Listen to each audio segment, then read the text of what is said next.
Kámo, jaký štěstí ještě můžu mít teďka nahrát nový song a praskneme struna. Čau, moje jméno je Krištof a já tě vítám u druhého dílu písniček z gauče. Nebo to kecávat, protože mluvení mi vážně nejde. Vždycky mě fascinoval western, ta svoboda, holky, alkohol, tak jsem to napsal písničku. Tady to máte.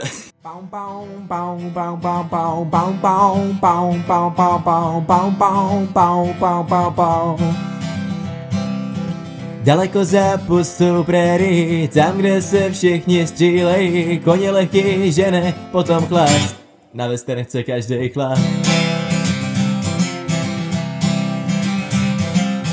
Jen tak si jezdit na koně, vyhrát v kombojském souboji, nebát se, že stará bude psát, já ten western mám fakt rád.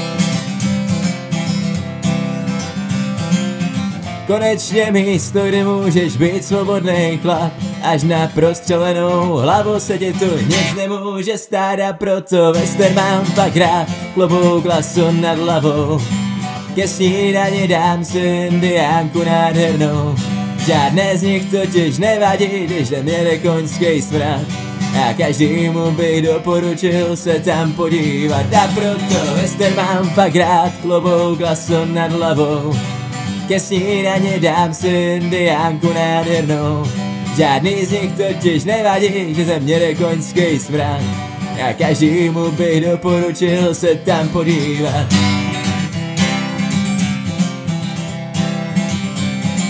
Nevadí mi, radši zemřu skvérem v souboji, než být se svou starou doma v pokoji. Díky moc, tohle to byla písnička z westernu a vidíme se příště, zatím čau.